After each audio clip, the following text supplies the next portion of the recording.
We're here with Q from the Opportunity Party. She has graciously come out to my farm today to learn all about growing electric cherries, but also from speaking, turns out she is on her own electric journey with her whānau, which is really cool and something that I'd love to hear more about.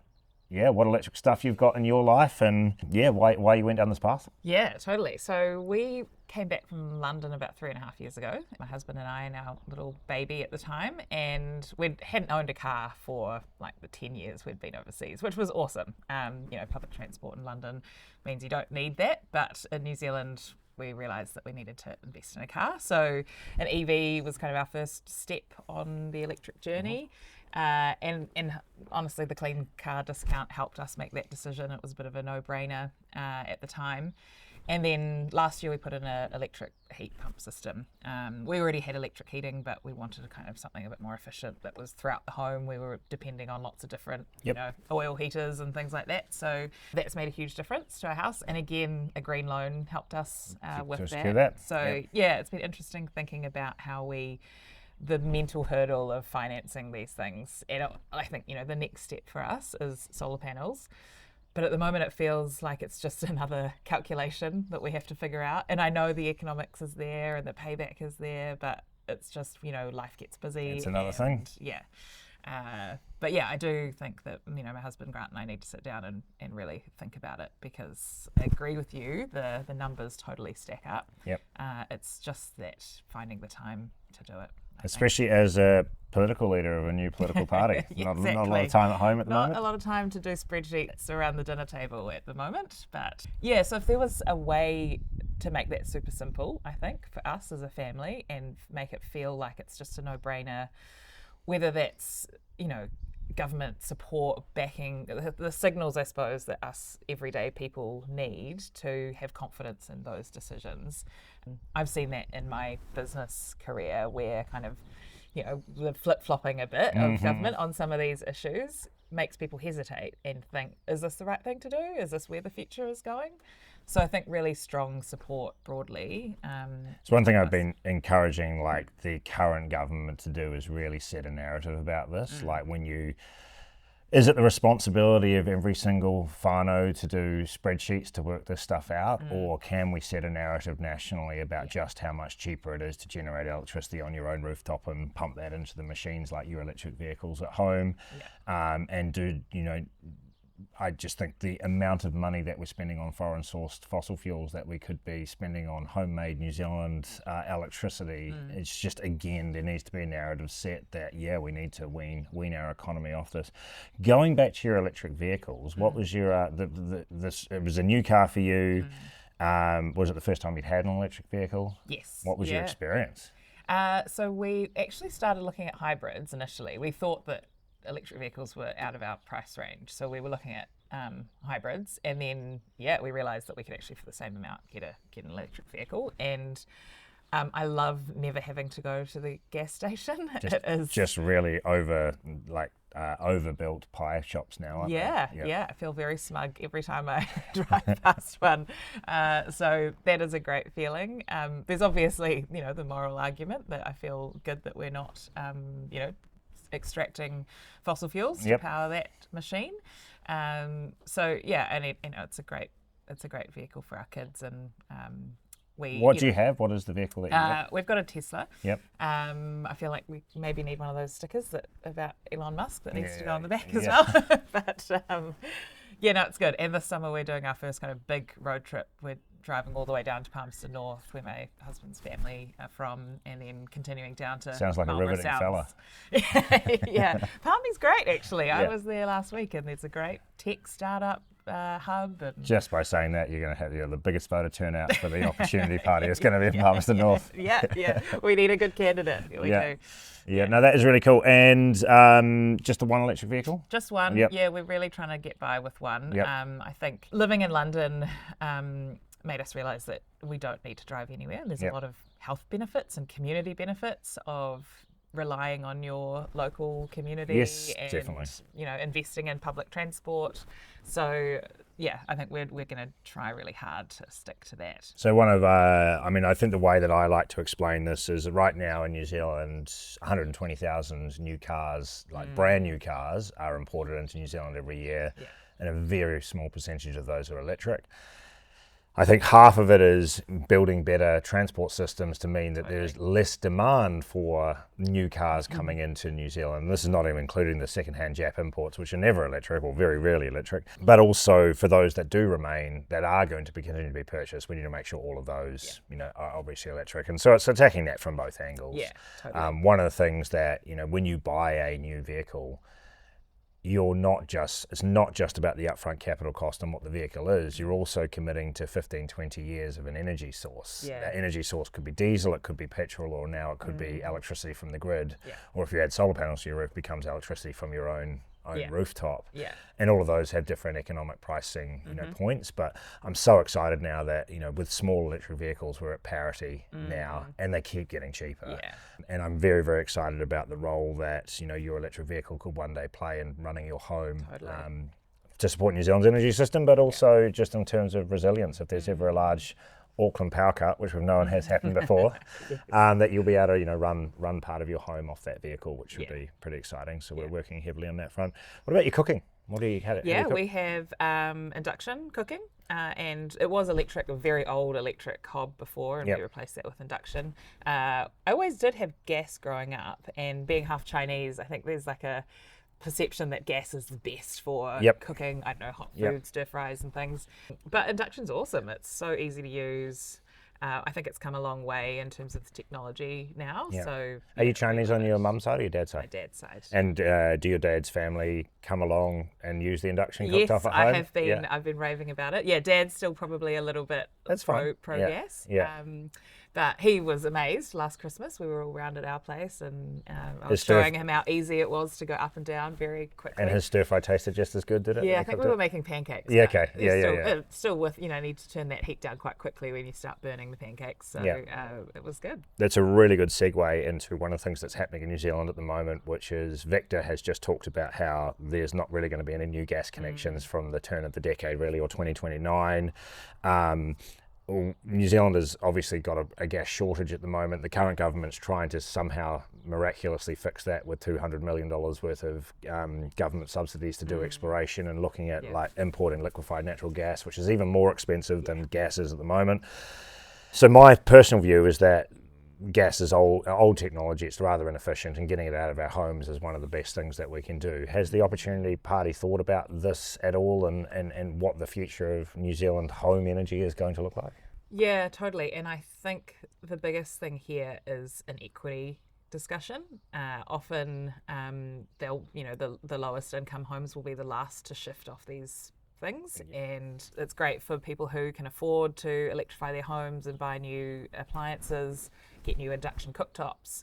But if you're renting a home, you kind of don't have that incentive to invest, and you can't, lots of people can't afford that. So I think we need to think about how we're going to manage that fairly for all Kiwis. I 100% agree. That's one of my biggest fears is the growing inequity that's going to happen from this inevitable energy transition. It's inevitable because the economics stacks up so well to shift from fossil fuels to electricity. The economics stacks up so well to then generate your own electricity on your rooftop compared to buying it from a power plant.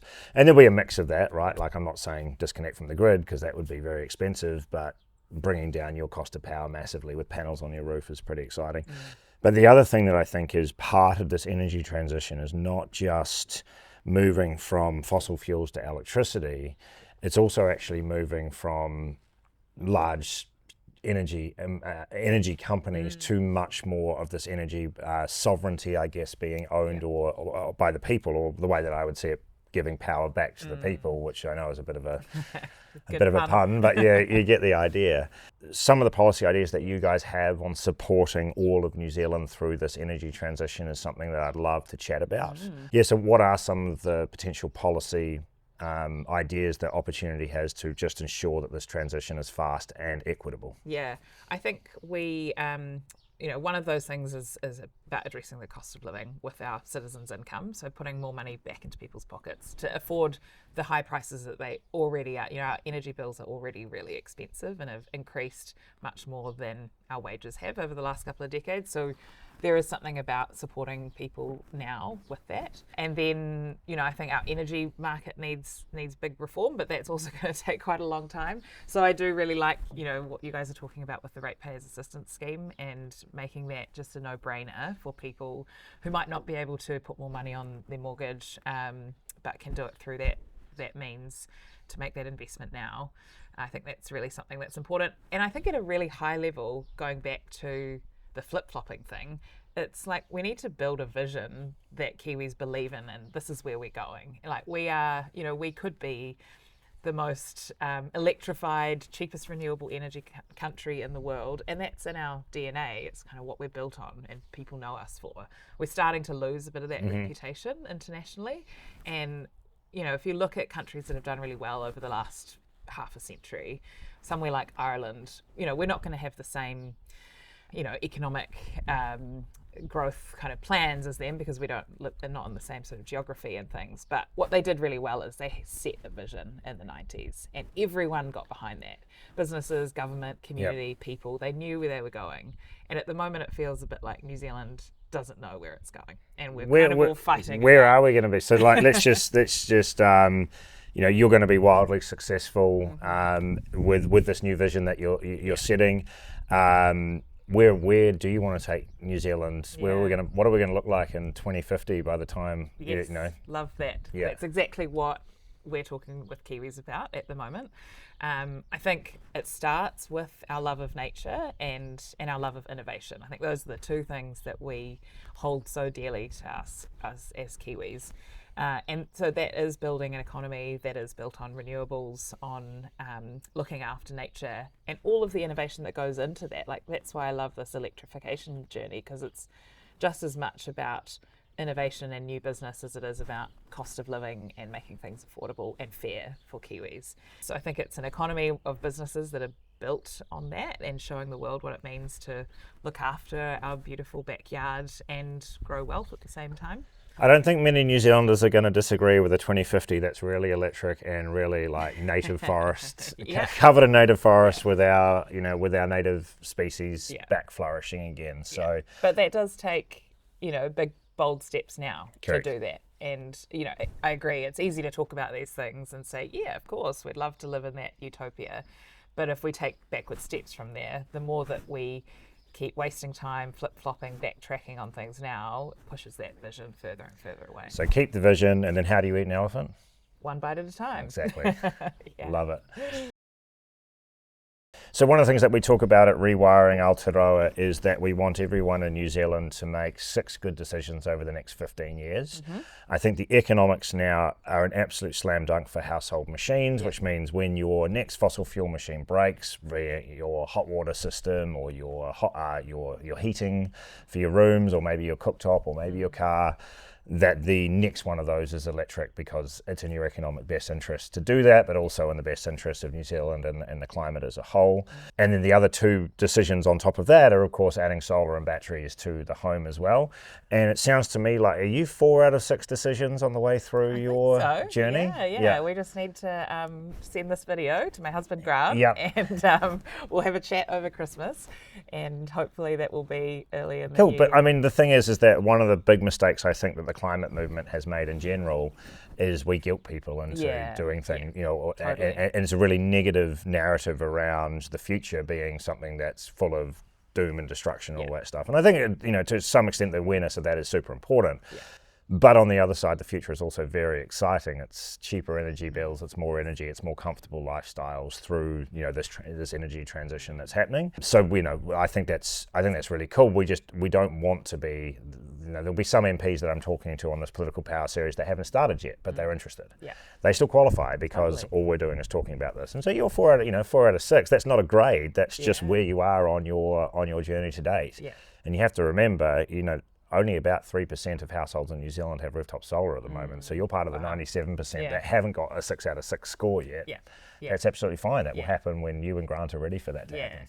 I would maybe add a 7th to your list. Yeah. And it's maybe not a decision, but a thing that people can do, especially if they're in positions of power, whether that's politics or business or in their community, and that's talking about this and spreading the positive message, because I think that that's just such an important responsibility that we have, not to be, you know, on a soapbox about it, but to just tell the better story, right? Yeah. So no, I love that. And I mean, I have first-hand experience of that network effect. A lady came up to me in Taranaki and talked about how she'd heard me speak 18 months ago, and now she had a fully electric home. I was like, that's awesome. She's like, but now I've also got 3 fully electric neighbours because I won't shut up about it. And that is the network effect that is ultimately going to drive New Zealand forward. The way we say it in rewiring is, first of all, you've got to, you know, electrify everything in your life. And once you've electrified everything in your life, electrify everyone in your life. And you're working really hard on Chinese dad right now, aren't you? To get him out of off gas and onto an induction hob. And, you know, that might take 2 or 3 years. But that is him coming to this conclusion himself, right? Like, we don't want to be forcing him to do anything. We just want him to realise that actually this technology is better and cheaper. And if it's better and cheaper, why would you stick with the old technology? And ironically, he has solar on his roof, but not, it's just right time, right place. Exactly. It's the way that it works, and as the gas network starts to dry up and those kinds of things, gas is going to be harder to obtain, and at some point he's probably just going to make the switch because it's the easier thing to do. And probably the one thing that I would say is, you know, when his gas hob breaks, or when the price of gas gets too extreme, he'll do that quite naturally anyway. So the one thing is, make sure that when his gas hob breaks and he complains and lets you know about it, that you will make sure that you're at that point, making sure he's not committing to another 15 years of gas for cooking. Yeah, we definitely will. Okay, so hopping in an electric vehicle for the first time when you came back to New Zealand, what were your thoughts? Yeah, great. I mean, I'd only before that owned a little Toyota Corolla, you know, from university. So very similar story to me and luxurious. Rebecca, actually. Yeah. It felt like, it was very fortunate to be driving that around. It still does, although now it's very full of kids' crumbs and junk and pretty rubbish. natural as well. EVs can't stop that from happening. No, they don't make your children cleaner. Sadly not, but no, it's great, and I'm looking forward to testing it on kind of a big road trip this summer. Yeah, down to Palmy. And then to the Marlborough Sounds, the capital of entertainment of New Zealand. Okay, so you are literally going to drive from Auckland down to Palmy. Have you done that kind of distance in an electric vehicle before? We haven't.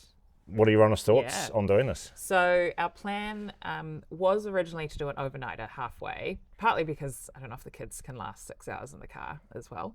But we are now thinking we'll try and do it all in one day. And all it's going to require is lunch in Taupo or something. So it's actually not that hard. We'll be charges near anyway. Playgrounds. This is if there's a policy that I can try and request on you today, it's that the government talks about needing 10,000 chargers installed in New Zealand. It's a policy that I agree with. They can't be installed in the middle of nowhere. We have kids. Please install them near playgrounds. Totally. I mean, playgrounds near anything for parents is a great idea. Playgrounds near cafes, pubs, and chargers. That's all you need for a good community. And then interestingly enough, like, I mean, you'll need to stop somewhere. The cars that I have, I would need to stop somewhere on that same trip, probably charge these things in half an hour. That's enough time for a coffee and a pie. Problem with some of the slow charges that we have in the South Island of New Zealand is that usually means 2 pies, which means I get fat. That it is what it is. But, you know, hopefully that will improve as the infrastructure starts to improve. I can't remember what the stat is offhand, but it's something like 90% of the kilometres travelled by private vehicles in New Zealand are in trips that return back to home at the end of the day. So obviously you're charging at night time every night. Is that how you're doing it at the moment? Yeah, and like not even every night. And we set it so that we make the most of the off-peak power prices. So you can schedule when the car charges. So that's really useful. I think that the big trips do require some planning at the moment, and it would be nice to not have to think about it so much. We definitely have to look at where those superchargers are so that we're not there for a couple of hours. We can do it in half an hour. So to be able to make that even easier and just expect a charger as easily as you expect a gas station would be great, but it's not that bad at the moment. It's pretty decent, especially like it's just a nice car to drive. I mean, the one thing that I think New Zealand has lost really is this is such an amazing country, and with the convenience of fossil fuels in some cases, we've stopped like enjoying the drive and just worried about how fast we can get from A to B. That's true. When I was little, my mum, I grew up in Auckland, but mum always we went down to Queenstown for skiing trips, and she was determined to make us see the country. So we drove from Auckland to Queenstown every time we did that. And I complained about it so much, sitting in the back seat, listening to my cassette tape on repeat, just, getting car sick and complaining. But I look back on it now and I'm so grateful that we had that experience, just seeing the country and all these different beautiful pockets that you don't get to if you can't drive. It's just such a remarkable country that we live in as well, isn't it? Like there's much diversity to the landscape and the flora and the fauna, and like, you're down here in central Otago at the moment, which, looks way different to the trees up in Auckland. I completely agree. Let's get back to enjoying our country and everything that it's worth. A lady by the name of Izzy Fenwick goes on a lot about how there is a lot of value to nature and the capital value of nature, and I think that's something that we do take for granted in New Zealand, that we don't really appreciate what we've got enough. So maybe and all the different, I think every little town and region has its quirks and things that, as you say, nature is so different in each of those places, and how we can just celebrate all of that a bit more. I think we used to do it, when we have sort of things became the kiwi fruit capital. I kind of would love to see that again, like celebrating our regions for all the different parts they play in what makes us an awesome country. Yep, exactly. Well, you're in Central Otago, which is the real fruit bowl of New Zealand. The Hawke's Bay people like to claim that they are, but no, the best fruit comes from Central Otago. Wine, which one's better for wine? Oh, Central Otago. Like Central Otago wins every competition. Okay. Just so you know. One of the big things that we saw this year was Gavin, who is the EV reviewer, really famous guy on YouTube in New Zealand who just reviews all the EVs. He was the first person ever to complete a trip from Auckland to Wellington without charging in an electric vehicle. I saw that. So this is all going to get better and better and better as well. Yeah, totally. I mean, we one of our great volunteers we drove over from Dunedin yesterday, and we did have to stop twice or three times actually for a 3-hour trip. But that's, what car does he have? A Leaf. He got an Leaf, and it was only like 3 years old. But compared to the car that we have, which can take us technically up to 400 kilometres, it's just getting better and better all the time. That's it. Yeah, and how many kilometres are on your Tesla? Do you know how far you've driven it now? I actually have no idea. Have you noticed any drop in performance or anything like that over time? No, we just had it serviced, and there was nothing really wrong with it. I mean, one of our electric vehicles has done 150,000 Ks now, and still feels like it's got I haven't noticed any drop off in its range or capabilities or anything, which is I think really something that a lot of New Zealanders need to understand as well. As this technology is so good now, it's a highly dependable product that can take a beating and still be absolutely fine the following day. So Q, I would love to pitch an economic strategy for the whole of New Zealand, which is exclusively a strategy around solar panels and cherries. Do it. Yeah. That would be what I would do if I became the leader of a political party. But for you, what is your strategy? Like, what is the energy strategy of New Zealand moving forward? What would you like to see happen? What is the quick 2 minutes pitch on your policies at the Opportunity Party? Yeah, I think if we looked at our energy market today and we were starting from scratch, we would do things a bit differently. I think there needs to be a separation of the generation and the retail of our energy Right, so system. structural separation. Yeah, there are times when it makes sense for government to own assets, and there are times when it makes sense for private sector to own, and have greater competition, and that has become a bit out of whack at the moment. We're sending, we're focusing too much on the returns to shareholders and not enough on what that means for everyday Kiwis. So you're literally is it a benchmark for you to bring people's energy bills down? Is that totally? And that goes for all of cost of living, because the price of everything has gone up much faster than wages in the last few decades. So there's lots of things we can do to change the market and the energy ecosystem, but we can also put more money back into people's pockets, and that's the goal with our citizens' income. It simplifies our welfare system, so people don't have to constantly go in and prove that they need this support. It actually just backs people and gives them a bit of stability and breathing space to be able to afford the basics, whether that's their energy bills, their rent, their groceries. And it's proven to, that breathing space for people means that they can go out and seek a better job and better training to do something really meaningful with their lives. So I think that could be a real game changer for New Zealand. So how would that work for me? So like I own a farm here, and obviously with your land tax, I will be paying tax on the value of that land. But then you're also going to be giving me a citizen's income. Yeah. Is there like a point of value where that's a break even, and people who own less land obviously get some income coming in minus their expenses, and people who own more land will probably end up paying more than what their citizens' income would be. Yeah. Is there a break-even point or something that you can There share? is, yeah. So for middle income New Zealand, that shouldn't really see much change in terms of the tax that you pay. So what you receive in a citizen's income, you will probably pay back in your land tax, depending on how much property you own and how valuable that land is. Right. But for the average New Zealander, we don't expect that will be changed much. For low income New Zealanders who are likely renting, that will be a massive tax break for them and a huge kind of boost to their back pocket. For those who are at the higher end and they own multiple properties, it will be a tax increase, but that's where we see the opportunity as well for them to rethink and diversify their investments. Like, it's not good that we have all this wealth locked up in property. They could invest that in farms and innovation and new businesses that are doing things to grow the productive economy for New Zealand. So that sounds really good at like the suburban New Zealand level. I can completely understand the need to potentially look at ways of cooling the housing market. I mean, I think New Zealand's strategy up until this point has been selling more expensive houses to each other, and that's not a very good economic strategy for all sorts of reasons. We need to make sure New Zealanders are housed and that their cost of living comes down.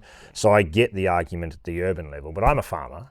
And what concerns me here is that, in a lot of cases, land values compared to income on farm is greatly exaggerated. And there's also rules that you can't actually then change the land use without going through massive consenting processes, and it's very hard to subdivide a farm that's rurally zoned. So the land value on my farm, so not including all the buildings and the cherry trees and everything, is probably a couple of $1 million. But then we've got high country sheep stations that are selling for that have been family run for generations that are now selling for $25-30 million. That's all very well and good. Like, there's no denying that that farmers can be very, very asset rich, but they can also be very, very cash poor, and that the income from that land doesn't match necessarily the value of that land. Is there anything that you're doing in terms of farming that will help farmers to maybe not be so penalised by a potential land tax? So we definitely don't want farmers to lose out. We don't want anyone to be, unfairly disadvantaged in this rollout. So we will have a much lower rate for farms with the land tax, and a deferral scheme. So they'll be able to roll that up and either pay it in a good year when they've, got the cash flow to do so, or maybe when they sell that farm. So land is zoned residential, industrial, commercial. Yeah. Essentially. Rural. Yeah. And so what you're saying is when it comes to rural land tax, there'll be, if it's zoned rural, there'll be less of a tax associated with that. Yeah, exactly. Okay, interesting. I think the other thing to point out is that, going back to that, what is the Kiwi story on the world stage? It's the role of government to sell that and to create that vision so that farmers are getting the best price for the work that they do, and getting, well rewarded for the role that they play in growing this economy. Yes, cool. So what are you going to do? I mean, this current government has talked about doubling the amount of agricultural exports, or the value of agricultural exports, and that's kind of like, that's great, but that is a result of something. What is that something? What is Q going to do on the world scale to increase the value of our exports? So it's a very competitive place out there, and we are a small country. But more and more, I think, the low emissions products that are being sent overseas are going to be the ones that will do well in the long run. And so if we can create that kind of economy here, where we are the most, the cheapest place in the world for renewable energy, they know that the products that come from New Zealand are made in a way that, is low emissions, that looks after nature. That is backing our farmers and our businesses to do well on the international stage in the future. I love it. So the role of government is to raise revenue from exports, which directly helps rural New Zealand, which means this land tax is a rounding error on what you're going to do for... Exactly.